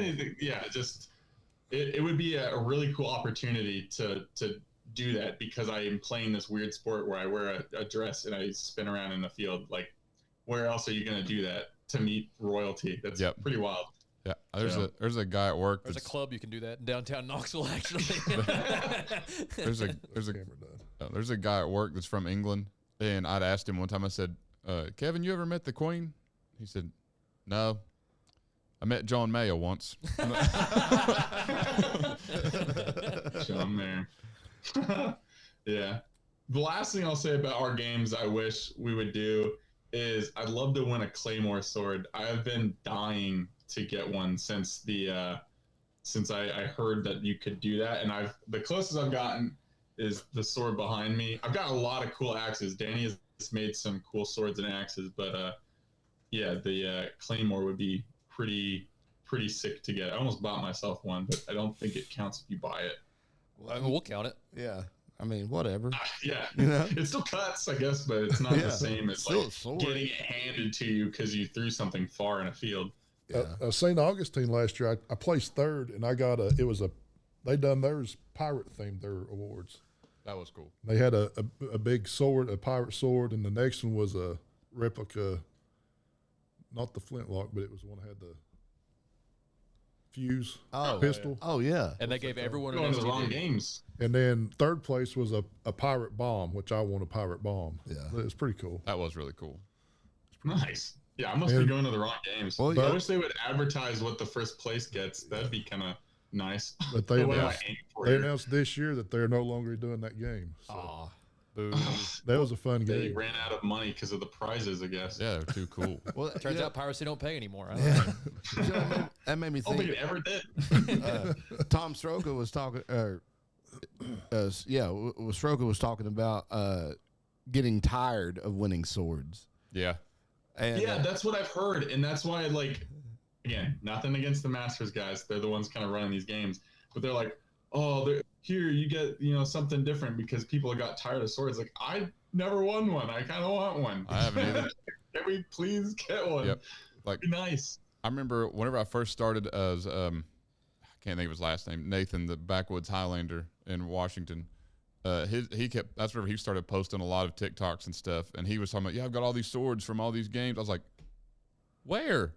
Right. I know. Like where? I'm like, I want to win a sword. I will say that's one reason I miss a giant Claymore sword, and it's going to go right behind me. Yep. And so every time I'm in a meeting for work, people are going to see this and think less of me because I have a weapon behind me. Yes. That's why I miss the Backyard Rebellion games. Danny had such cool prizes for those games. He does. Like he had. Yeah, I've got a couple of good ones. He had a double-edged sword that I won, and that sucker was sharp. I legitimately, right after I won it. The truth comes out. Yeah, the secret's out. Like immediately. I remember Jeremy Robinson won a sword whenever me and him did Blairsville a couple of years ago. He won a sword, and Jeremy said, "A sword?" And he goes, "Does it have a sheath?" And it didn't have one. He goes, "I'm going to cut my car with it." Yeah. My wife won this one, which is arguably the most dangerous weapon we've gotten, because this sucker has no, you don't hold back on a rubber sword. You just yeah. Yeah, that one was fun. A couple of jabs to the ribs. That was at Clash, wasn't it? Yeah. That's where that helmet. I don't know if y'all can see it currently, but that's the helmet I got was from Clash. Did you see the Athlete of the Day trophies? Yes, those 3D printed ones. Those are sick. Madison Wainwright got one, and I got a photo of her with it. Yeah, that was. Where did I'm those a come really from? big head, so it doesn't quite fit. Yeah, well, I'm glad they fit you because they fit Bean's head, and I thought for sure they'll fit everybody then. Yeah, they were close. I mean, it's like on the like bridge of my head, but it fits enough. It's not like I wear it every day. So whenever Bean said church hat. Bean said he wanted us to make the athlete of the day trophies, I was like, cool. I sent him the picture of that Spartan helmet, and I was like, what if I did these? He said, dude, that's so sick. Can it fit? I was like, no. Oh, like the 3D printed one. I have no idea if that fits. It does not. I'll go ahead and tell you. Yeah, I was gonna say I think that was strictly on the stand at that point. Yeah, I have a bigger 3D printer now, but at that time I did not have one that would print big enough for that. So what printer do you use? Because that's like I've got a couple of your things that like if you have pretty thin layer lines, like it's I've got four. nice. I have 4 printers. I have. Hold on. He's flexing now. No, I just have to remember how many I have. Oh, dude, I've got 8. Yes, thank God. I'm not the only nerd. What about you, Holland? What do you do? I work Middle-aged women. No. No, he doesn't, Lisa. I didn't know. Orlando. Earmuffs, Mom. I think the last time you said that was when Dave was here. It was because of something Dave said. Yeah. Anyway, sorry. Go ahead. I work for the National Park Service. Oh, nice. So He loves it. yeah, it's all right. It's not a bad place to be. If you got to be there, if you got to be somewhere every day, might as well be in the mountains, Yeah, it's like a Ron Swanson type of job right there. Honestly, he might be the real Ron Swanson. There you go. So Yeah, if you ever come to Smoky Mountain and decide to hike any of the trails, and you start to think, man, this trail sucks, blame him. I know who to blame. Yeah, like not all of them, but there's a high chance he helped make most of them. Who was it that was the on bet. here? We had Brady Booker. Yeah. Brady Booker is he was on WWE and AEW, and he came on, and he was talking about him and his lady friend went to the mountains and hiked this trail. He went into detail about how much he hated that trail and all the steps, and it was straight up and all this, and Holland sat right next to him just going. And as soon as that sucks, man. Wow. Yeah. As soon as it was over, he goes, "Yeah, that trail. I put all those steps in. I installed all of those." Either he's gonna eat his words or he's gonna fight you. That was so funny. Because to be fair, while I was building it, I was like, man, this is gonna suck. Because it's hard enough to climb a mountain, but then to climb a mountain worth of stairs. Yeah. Arguably man's worst invention. Yeah. Look, if you're looking for an easy route to climb a mountain, I feel like the problem's really on you. Are you climbing a mountain anymore at that point if you got a path and stairs? Well, yeah. That's on him. Don't let him turn this on you, Holland. But Don't you take that shit. But I was just thinking, I was like, that is hilarious. You can always climb it, I guess. Yeah. If you really want the challenge. I think it's more for the erosion control more than helping people. You watch your mouth. But it's funny. It's funny though because working on that trail, I hiked those stairs every day, and each time you had to hike more of them because you put more in. And so, this makes a lot more sense about how you only work out on Thursdays. Very Sisyphean. Yeah. Just the FYI on Holland, since we talked about how you're just really good at things. Holland's just naturally stronger than everybody. He works out on Thursdays and beats me at every powerlifting or strongman meet except one. You did not beat me at stone lifting, and I will hang my hat on that. That is true. But it was also because neither one of us listened to Frank Sharp. Yeah. The amount of times we have said that on this podcast, how has Frank not got mad at us yet? Right. Anyways, but Holland will only lift on Thursdays and show up and deadlift 700 pounds for just fun. Jeez. Like he literally just got out of his boot, or not out of his yeah. Only been out of your boot for a couple of weeks from his torn Achilles, and just deadlifted. What was it? Did you say 500 for 3? Yeah. Yep. That was actually the first deadlift workout back. My point. Yeah. He likes to ease into it. Yeah. I Really started put with that Achilles on a on notice. Yeah, he dips his toe in the pool first. My favorite part of that whole torn Achilles thing, other than the video was fantastic. Yeah. Is so okay for backstory and how he tore his Achilles. This is a warning to everybody: you shouldn't run.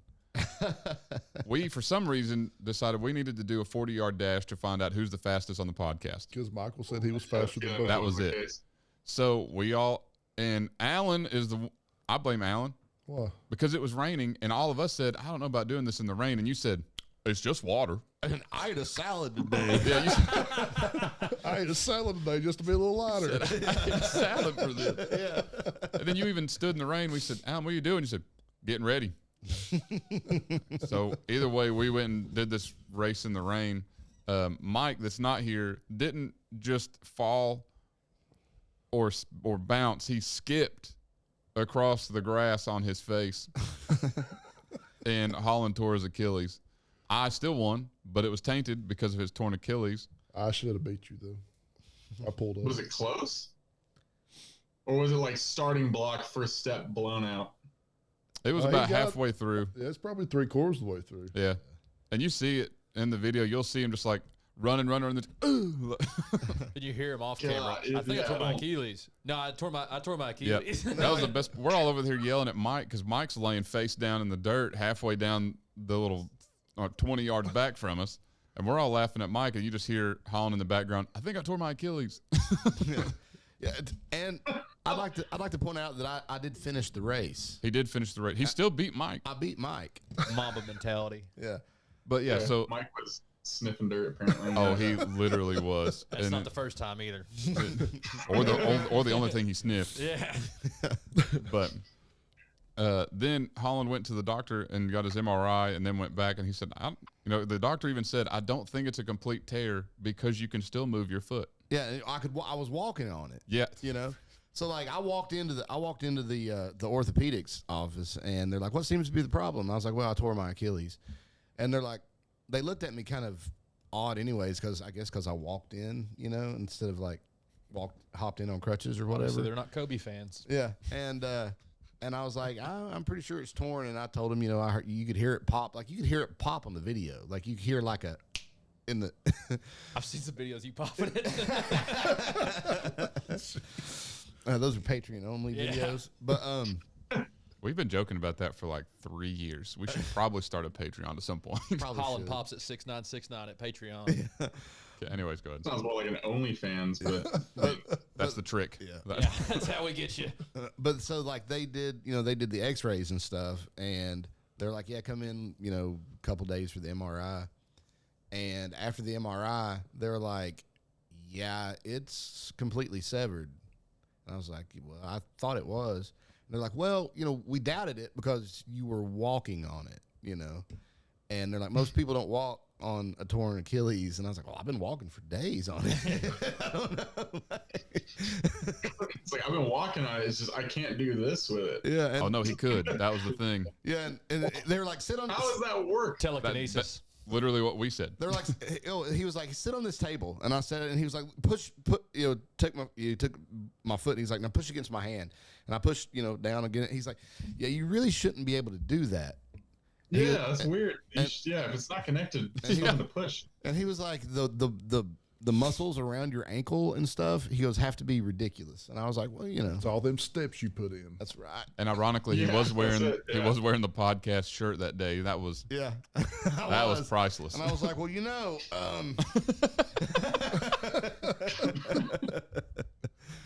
Yeah, I thankfully have never had any injury to that regard. I did break my wrist dunking on someone in a sports league, which that was not fun. We had a idiot kind of undercut me and took out my legs, and I feel like if I would have stood up and punched the guy if I didn't see his face. He was like, "Oh, I'm so sorry." If he hadn't been sorry, he would have been. He would have been sorry.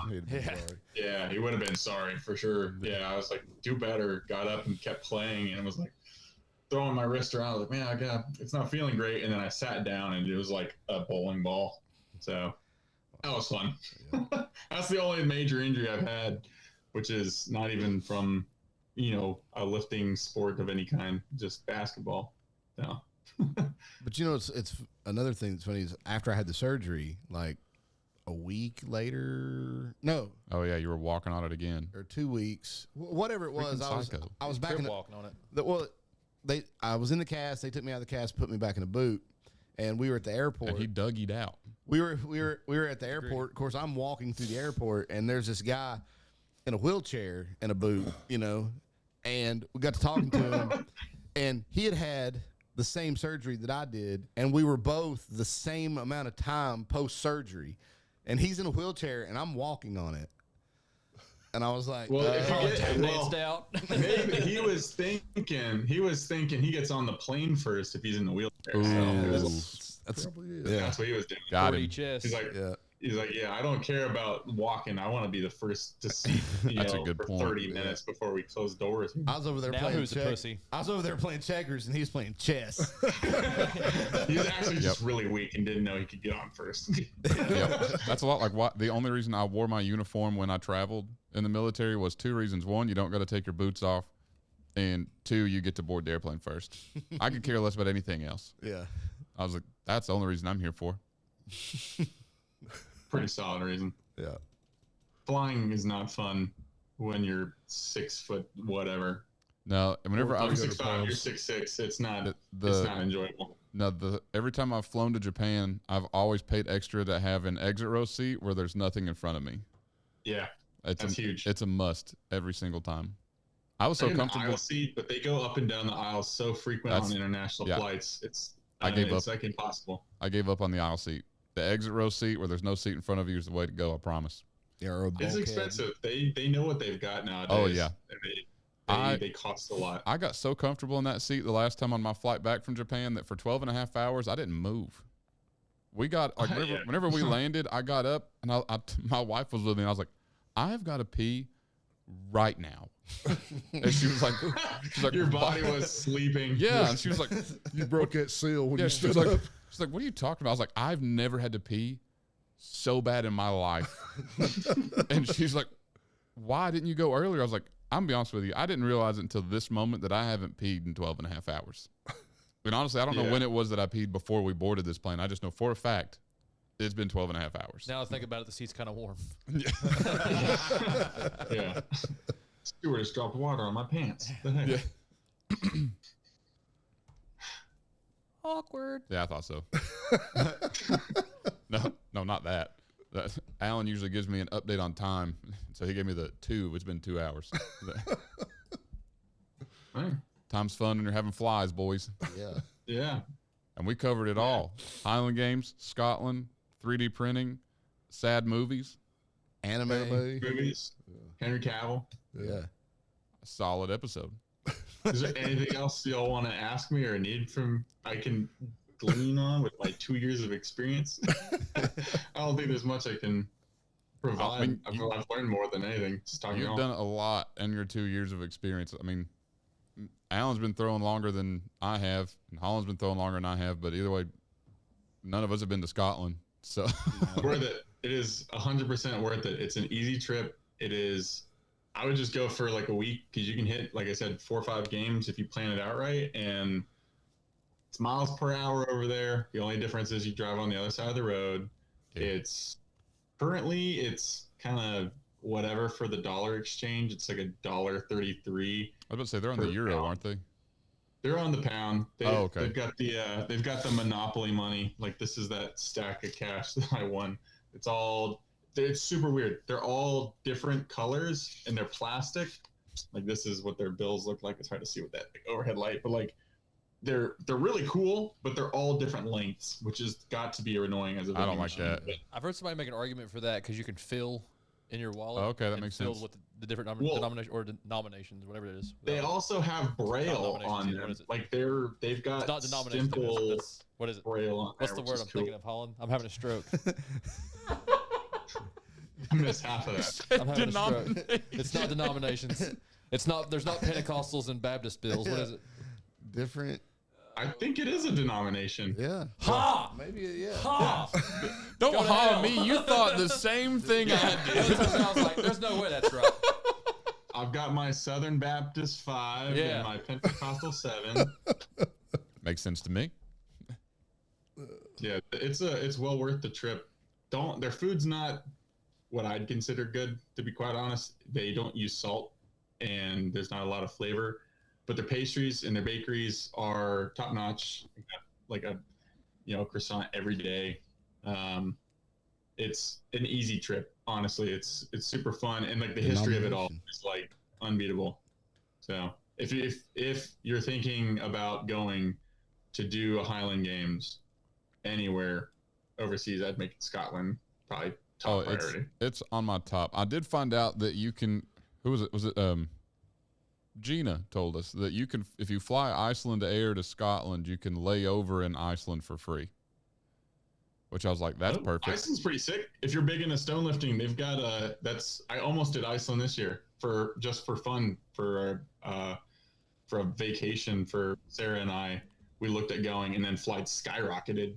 But they've got a lot of big stones over there that are like, staked out across the entirety of it. So, yeah, the Husafell is my bucket list. Yeah, that's it. Only Holland in this room has done it, and that pisses me off. So yeah, that one looks pretty cool. I think one of the Blatnick brothers was going and doing that. Justin. I think it was Justin. Yeah. He was doing a lot of stone lifting. Tour in Scotland. That's it. Yeah, I want to do a stone tour. There was someone else that just did that. I didn't. They were over at the same time I was doing all the stones around Scotland. I haven't seen anybody. I can't remember his name. I saw him. I've thrown with him before, but he was over there, and like all the big competitors. Like one of the top women competitors. I can't remember her name. I just know her by her like Instagram handle. Hannah Lindsay. Hannah Lindsay. Hannah Lindsay. Yeah, she was there. She was. Hannah Lindsay and her husband go. Her and Tommy was over there. Yeah, her and her husband go because Thomas was supposed to do our stone lifting at Smoky Mountain. Then he FaceTimes me one day and says, "Bro, I just tore my bicep." And I was like, but he's saying it literally just so casual. And we're like, "Yeah, I just tore it." And I was like, "Are you like right now?" And he goes, "Yeah, you can kind of see it." He's like in his front yard, walking across the yard. And he's like, "Yeah." I was like, what were you doing? He said, "I just picked up a 200-pound sandbag to carry inside. I wasn't even trying to lift it. I literally just picked it up to take it inside, and then it popped." Well, that's terrifying. That's one of the things, like a pec and a bicep. I'd be terrified of tearing. I've torn both. Yeah. How did it go? How do you feel? I feel fine now. He still outlifts me, so it's fine. He benched 335 2 weeks after he released for pec, wasn't it?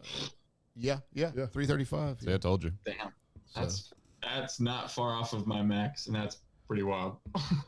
Yeah. That was like my second or third bench workout back. Well, if you would bench, you would probably bench. I literally bench at least once a week. Dude, I bench every other Thursday. No, you do. Yeah, I know you do. I thought you were going to say more than one. I was like, I know for a fact you lift on Thursdays only. You got to keep pushing that Benching weight. is not my favorite. Thank you. Coincidentally, it's big for Highland Games, that and overhead press. So I've been trying to get better at that. I'm at like max currently is like I think 365. I think is the top I've gotten. Maybe a little less than that. My squats at like 505, and then deadlift was like right at 600. But that was like a couple weeks ago. But I'm trying to get a little bit stronger on the bench and overhead pressing in general, specifically for the games. So that's kind of like on the docket. Yeah, Caleb. What are you looking at me for, dude? You ever thought about doing any strongman? I don't know. I think the Highland Games is funner, if I'm being honest. I've never done a strongman, but like I don't think I would do as well as I do in strongman as I do in Highland Games. And that's not an ego thing. I think I have more fun in Highland Games. The strongman stuff, depending on who you're competing with, if it's a federated sport or whatever, like I don't take any type of PDs or anything like that. There's even in our own sport, there's some people that take stuff, which I'm not. Did you have to drug test for Scotland? No. So like I was fully expecting to, because I heard that was like a big thing. I thought you was required to. I thought you was required to. Apparently this year they haven't really been too big on it, but like I have nothing to worry about. But like, I was fully expecting to like have a guy watch me go pee or whatever, which I was like, all right, when does this happen? I charge for that. Sounds like games, a normal Tuesday for Caleb. I was about to say, you guys don't have a guy that watches you pee? Caleb can't go unless somebody's watching him pee. He's got whatever the opposite of stage fright is. Dude, like, so fun fact. He's got a showman's penis is what they call it medically. It's not the worst thing that's been said about me. So, where can people find you on social media and all that kind of fun stuff? On Facebook, it's just my name, Rhett Rutherford, and then Instagram is, I think it's still my name. I'm usually just the guy in the kilt. It's pretty easy to find me. On my heavy athlete profile, I've got my Instagram linked there, but I'm trying to do a little bit more social media wise, just to kind of raise the sport, and also kind of it's a little easier to get noticed from as a pro perspective if you're out and about and available. So that's what I'm trying to do. But yeah, I'm always doing something. I'm on YouTube as well. I just posted a video last week about a caber I made. I've also got some tutorials on Revit, so it's a really mixed bag of what I put on my YouTube. So if you want to learn about software and modeling or how to make a caber, it's you'll get both. So what's your next big events coming up? Where can people come out and watch you spank some Highland game hiney? I got weird. I've got a bunch of stuff in September. I was looking, and I think I've got Jeremy Futrell's game, which is the Blue Ridge Championship up in Virginia. I've also got the East Coast Championship, also in Virginia, and then the Clayton Games, which is an open, so a couple pros will be at that. That is also in September, at the end of September. Good Lord. I don't think I've got anything for August just yet. There might be a chance that I reached out to Bryce, one of the pros up in the area, because I think they've got the Amateur Worlds is like end of August. So I'd like to go to that. That'd be pretty nice, seeing as, it's, the Worlds, and I'd like to show off there if I can. But then October, I think, is probably the last game I'll do, which is going to be the one that Bill Crawford has up in North Carolina, I think. So a couple games left on the docket, and then once the season's over, it's going to be weight room and practice to try and start pro next year. Heck yeah! Yeah, come on out, watch me and a bunch of other athletes, do our best to entertain the crowd, you guys, and also, do our best for ourselves, because it's a fun sport to push yourself in. Heck yeah. Everybody watching, go out and support him. Find him on social media. Come out, watch him throw. Yeah. Anybody got anything else before we shut her down? I think that wraps it up good. I got nothing. Yeah. All right, Holland, give us a quote.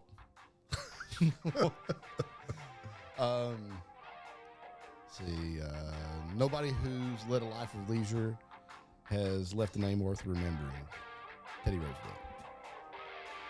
Hit it down.